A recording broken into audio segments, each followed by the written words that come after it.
this normal never existed. And if it existed, it was a fiction.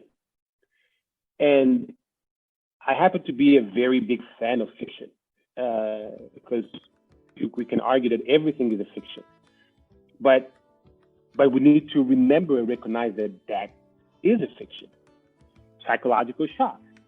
Born in Italy to an Italian Catholic mother and a Senegalese Gambian father, this African, European, Italian, Gambian, Senegalese, blue-collar, bourgeois, Muslim Catholic, Afro-Italian guy is, well, technically, all and none of these adjectives at the same time.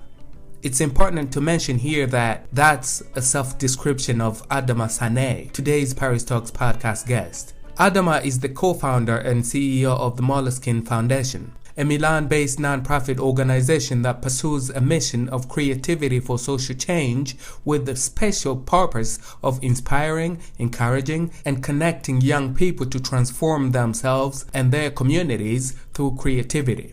Like many of the Paris Talks podcast guests and listeners, Adama was brought up in a globalized world. He has lived in 4 different countries between Africa and Europe, and his growth and learning experiences have been immersed in a cosmopolitan context. If we were to start a new normal, what and how should it be? That's the question we're asking Adama today. And you know what? He thinks that there's never ever been such a thing as normal. It's all been fictional. Adama is challenging us to start living our lives and designing our policies in a straightforward and intentional manner. This is a wise call for a creative imagination. Welcome to the Paris Talks podcast. The second season of the Paris Talks podcast is trying to understand the post-COVID-19's new normal through inspiring stories and testimonies from innovators, community influencers, and policy designers.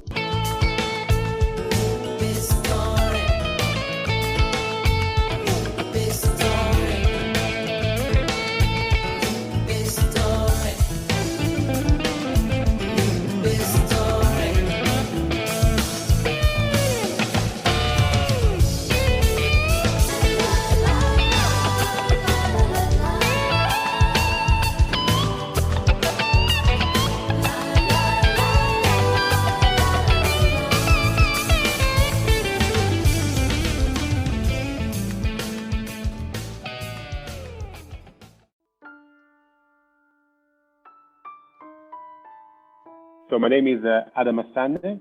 I'm the co-founder and CEO of the Moleskine Foundation. I was born in a tiny village not too far from Milan. And then I grew up between Milan and other few towns around in the north of Italy. I was born from an Italian mother and a Gambian Senegalese father. I grew up pretty much all my life in this small town close to Milan, close to Monza. And then when I turned 18, 19, I started traveling. So I lived and studied in Denmark, in Copenhagen. Then I came back for a little bit. Then I went to Tanzania first for work. Then I went to Uganda when I spent a few years. After that, I came back to Milan again for a few years, and then I went to Geneva, lived in Geneva for quite a few years, and now it's been, I think, 4 years that I'm in Milan. You know, you move a lot, you travel a lot, and I think the biggest lesson that you can learn is really only about yourself. So you know, you do all this physical movement just to really try to figure out more yourself, your identity, your authorial part. Because I think at the end of the day, it's all about trying to really become the author of your life, you know, the author of your books. And it's probably the hardest thing to do. And I think those travels, you know, helped a lot because it gave incredible inspiration and incredible experiences. But I think it's also important for me to realize that, at least it was important for me to realize that really the only travel that really counted is the one within me. And I say this because at times I realized that all these travels were somehow a cover up to try to avoid answering certain questions or facing certain questions within myself. Beijing has confirmed the number of people who have died from a new type of respiratory virus in China has now passed 40. Almost 1,300 people now infected with the coronavirus, and the authorities have put more cities under quarantine. That's affected about 56 million people in total. Outside China, 3 cases have been confirmed in France. That's the first time the virus has been identified in Europe.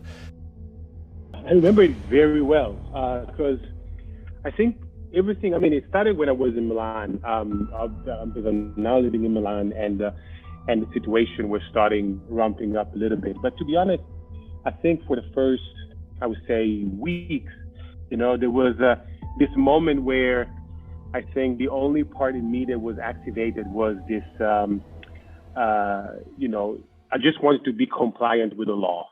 I just wanted to be a good citizen. All right. So I was acting within rules, right at the limit, but I was acting within rules. It was more like, again, my being a good citizen side that it was active. But then at some point I was in Paris. I was actually traveling in Paris, and when I was in Paris at some point, it was when the real lockdown started. The first lockdown started in Italy. If the epicenter of the coronavirus outbreak in Europe is in Lombardy province in northern Italy, then the absolute center of this epidemic is here in the town of Bergamo. More people have died here than anywhere else, and they still are every day.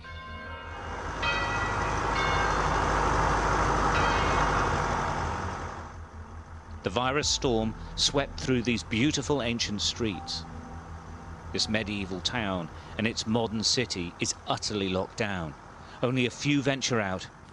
Everyone knows someone who has died or is ill, and everyone is scared. Purtroppo sì. È doloroso non poterli salutare, è doloroso lasciarli soli, e viene un po' di tristezza. C'è molta tristezza. Scusi. And I remember that it was quite a strange feeling because in the beginning, in the first few hours of this news, I was still within my compliant citizen, mindset. And my first thought was just saying, oh, maybe I should stay in Paris longer so I can keep working. And I had a few work travel, business travel, lined up. So I was saying, okay, maybe instead of going back to Milan, I'm going to go to Berlin, then I'm going to go to Johannesburg. And my idea was simply, the first few hours, my idea was simply, maybe I can beat the lockdown, and I can move around and I can get things done. And I think it was when a few hours later, when I was thinking about this, a few hours later, when flights started to get canceled. So my flight got canceled, then another flight got canceled. Then basically kind of hit me right in the face to really realize, oh, okay, no, this is a serious thing. And that was the moment in which basically my compliance mindset moved to a responsibility mindset. And when that kicked in, I, obviously, you just make the very simple thought to say, well, you can't stay too far from the family. You can't stay too far from the loved one. You need to be there, and you need to be there within your community. And so when that kicked in, I managed to take, the first available flight, and I went back to Milan. The growing travel danger as coronavirus cases jump and all those canceled flights.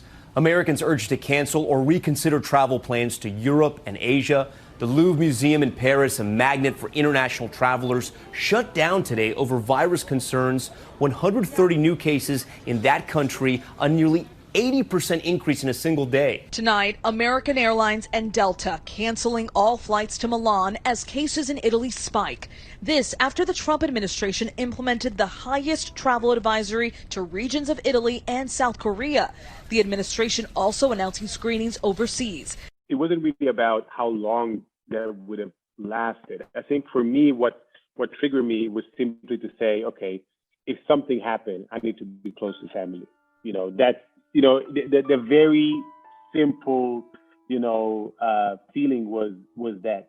Then everything else kicked in, because I think in the first lockdown, there was this, at some point, it kicked in this really kind of also, I would call it patriotic feel, to kind of say, okay, I'm part of the community and I need to go back and I need to be close and I need to be active and I need to do something.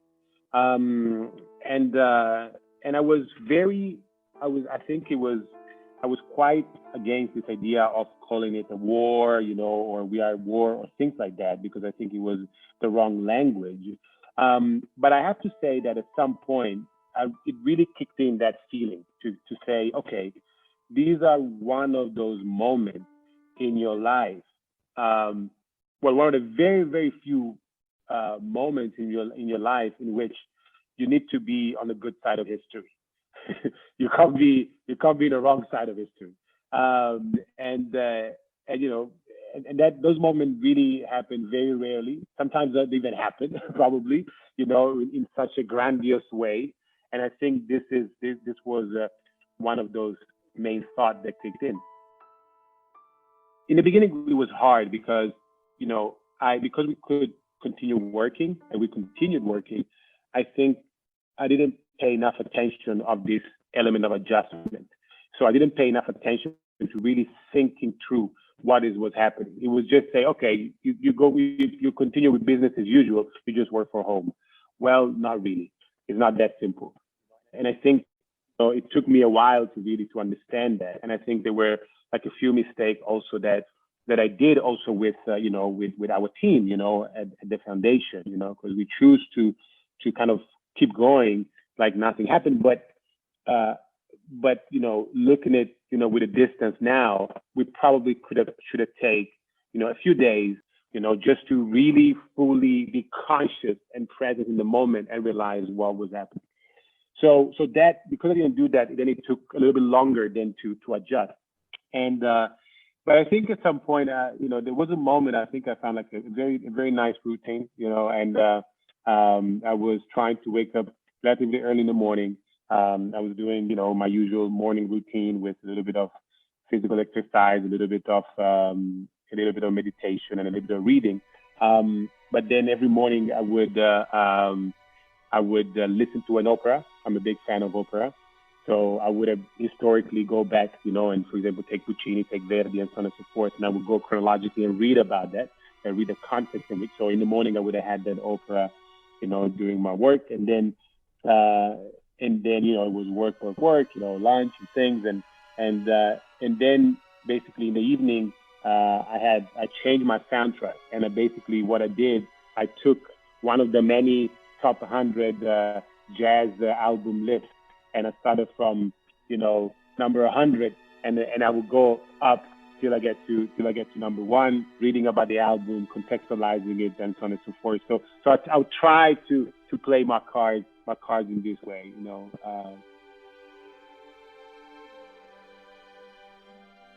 It's quite funny just to say that, that at the end of the day, it's incredible how at some point I managed to get to that sort of structure. And now, for example, in the second lockdown, I'm having such a hard time to readjust in a very strange way. Also because this second lockdown is much less complex, logistically complex than the first one, because we can move around, we can walk around. It's much freer. So anyway, strange mind tricks that we're living in. Wow, that's okay. Hi, we are live on Facebook now. All right. Oh, okay. So we should start. Hello. Hello, Benjamin. Hello, Simon. Thanks so much for being here. I'm actually quite excited. This is our last episode, we can call it. This is our last conversation that we call the Inspiring Morning. On creativity and resilience. In the past few weeks, we had interesting exchanges with thinkers of various kinds. And we explore different worlds. Every time we explore a new world, 3 different worlds. And through that, we try to look at the shadows of these words. And for that, just creating a moment in which potentially we could have, developed or discover new tools to add to our emotional toolbox. Of course, in this period of time, I'm sure also you, Benjamin, you've seen a lot of the Moleskine Foundation was created a few years ago, 3 years ago now, more or less. And as a nonprofit organization, we pursue mainly a mission of creativity for social change. Our main purpose is to inspire, encourage, and connect young people to transform themselves and their communities through creativity. We try to do so by providing unconventional educational tools and cultural experiences that help fostering 4 main skills. That is critical thinking, creative doing, lifelong learning, and a change-making attitude. At the center of our belief is the idea that creativity is key to producing positive social change, reducing inequalities, and driving our collective future. So within that vision, within that mission, then we build partnerships around the world with cultural institutions, and many of them, we call them creative pioneers, that using creativity and culture to really change their community. And what we do, we establish a collaboration based on some of the programs that we have created and co-created together. One of these, for example, is Wiki Africa Education.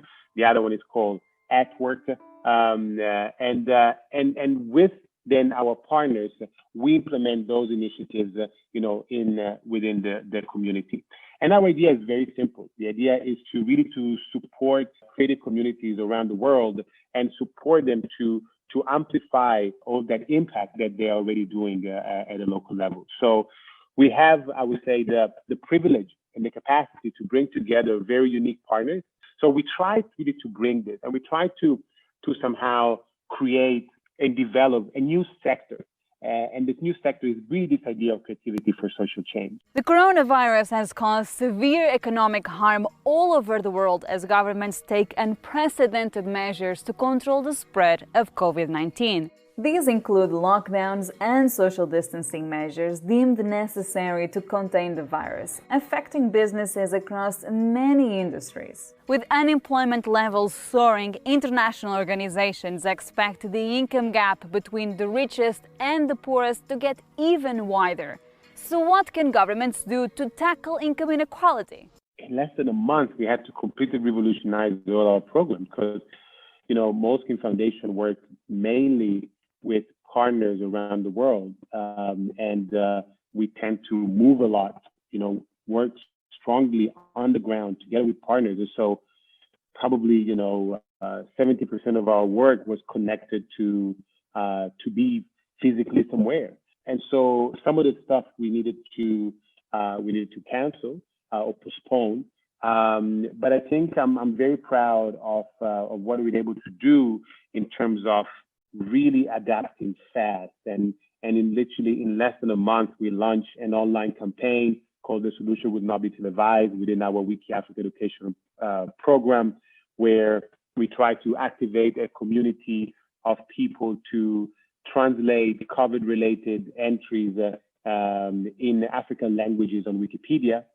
Because when we started, there was only one entry about COVID in Yoruba. Now we contributed to almost 200 entries in less than 3 months in 16 different languages, African languages, giving theoretically access to more than 300 million people. Then obviously Wikipedia is an incredible global movement, so there are other people who contributed to that. So now there are more than 200, but we managed to do that and to turn that and create that very quickly. We focus a lot into try to transform our program digitally, and now we're still part of that digital transformation is still happening, but we managed to have some early wins. We created a podcast and some online conversation about the topic of creativity and resilience And now this is transformed into a podcast called Creativity for Social Change. So I'm very proud of the fact that the team and we've been able to adapt fast.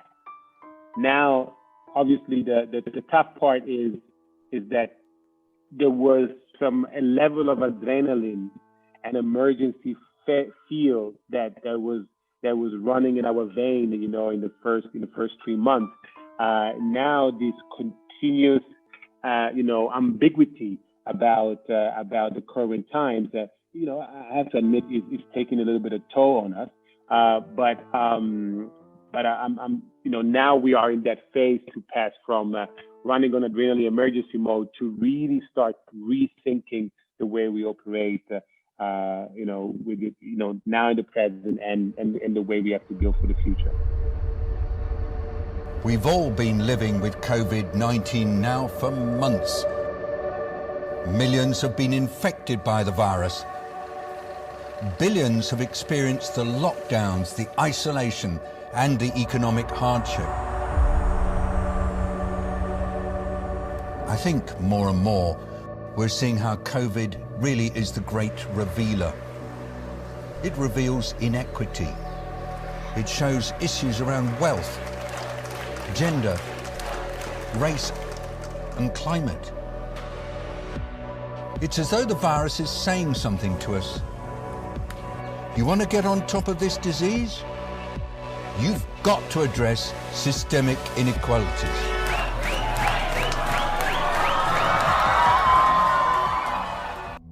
The first thing that I think is important to say is that this pandemic brought to light inequalities and injustices that exist in this world and in society.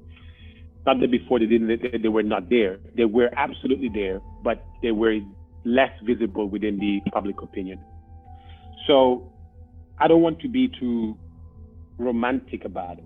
There is an element of distribution and access of resources. There are elements that are connected to that should make us rethink the way society is built in its core. And so on that standpoint, I'm not an expert, so I don't want to comment too much, but I think that there are way too many people in a condition of survival. And so for that, I'm really now talking from a privileged standpoint, from this perspective, or from my situation, in which way that is now, I don't have to necessarily worry about my job. I don't have to necessarily worry about, pay my rent, and pay for my food. And I need to recognize that it is a highly privileged position to be in.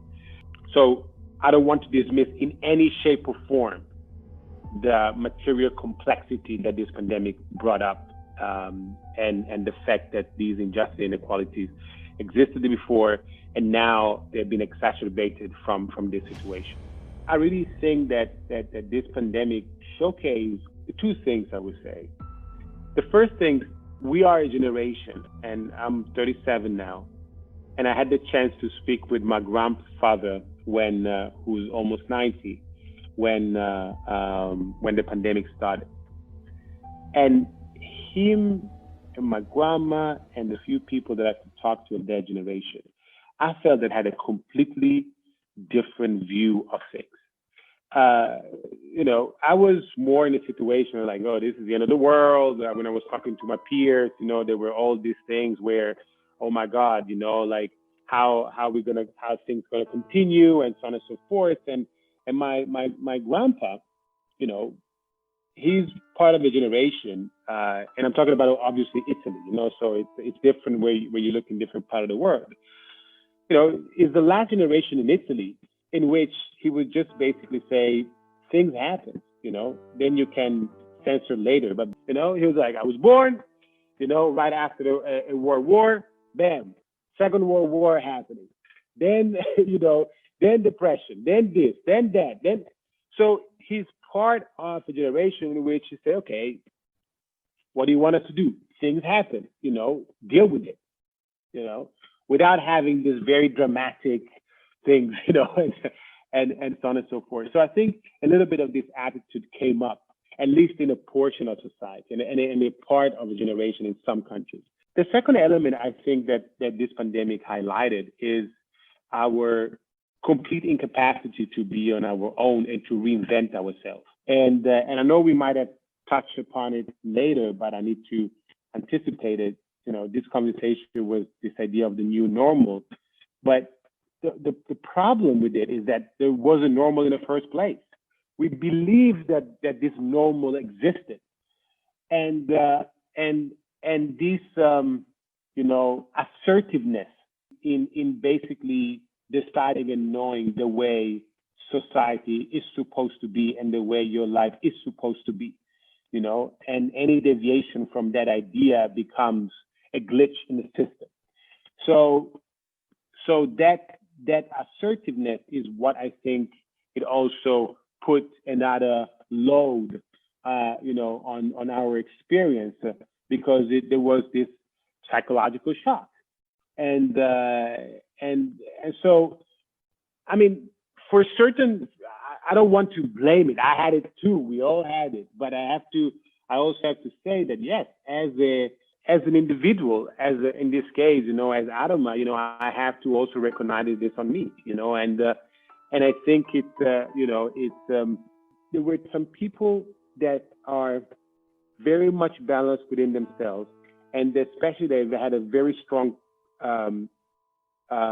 purpose in life, a very clear and very specific purpose, very personal, where they managed to work on it so much that they, that is a crystal clear mission of their life. And what I noticed is that these people are the people in my circle that had the least complexity of adapting, because they were just saying like, okay, wow, now I have all this time to do A, B, and C that I was able to do before, but because they could adapt quickly to their purpose and reconnect quickly to their purpose. If you don't have that, and you were a little bit going with the flow, and you don't know much about yourself, and you were doing things because other people expect you to do it, and you are somehow connected to an idea of success that is external to yourself, that is imposed to society, and so on and so forth. There, it was a struggle, because suddenly all your certainties that are outside you, crumble down. And so now you don't have anything else to just hang on.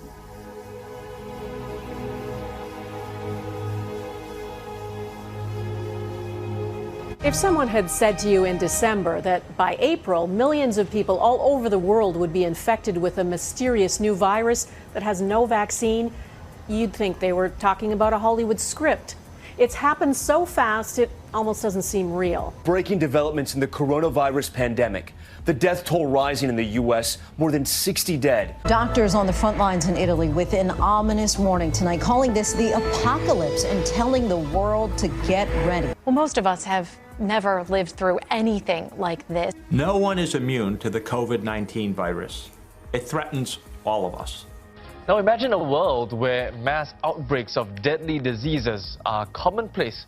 Well, it sounds scary, but that might not be too far off. The World Health Organization has warned that we're entering a new phase where such a reality is, quote, a new normal. This normal never existed. And if it existed, it was a fiction.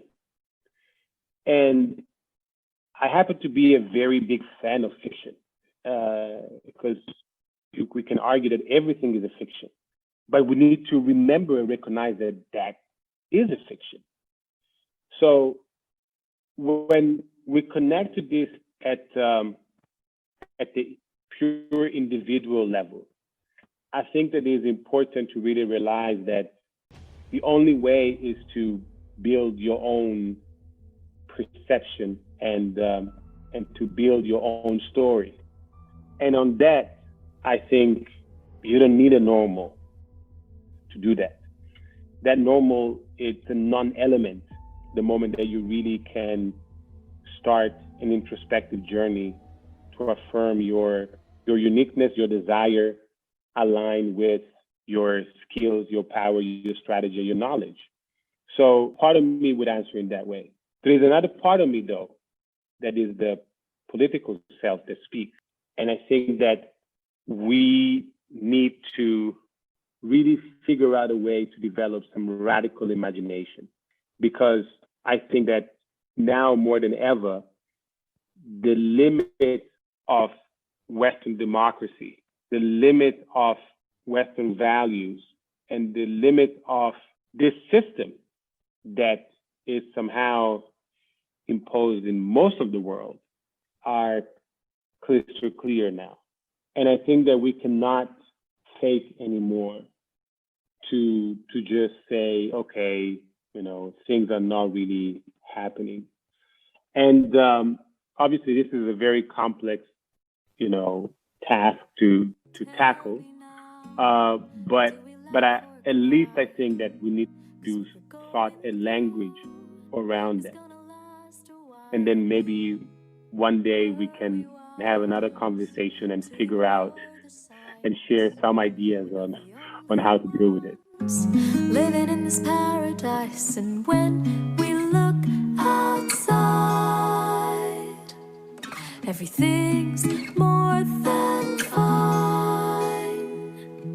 The stars are shining brighter, the water's getting clearer, and when I look into the mirror, I can see so much deeper.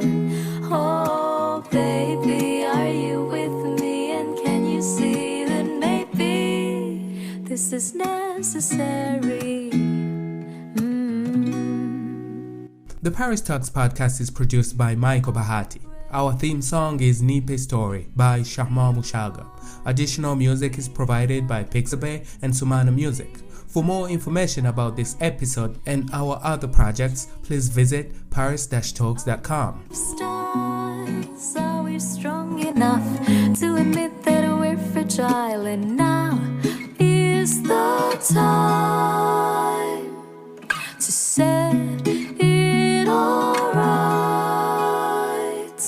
'cause the air we breathe is purer, the roads we walk are greener, and when I look into the mirror, I can see so much deeper.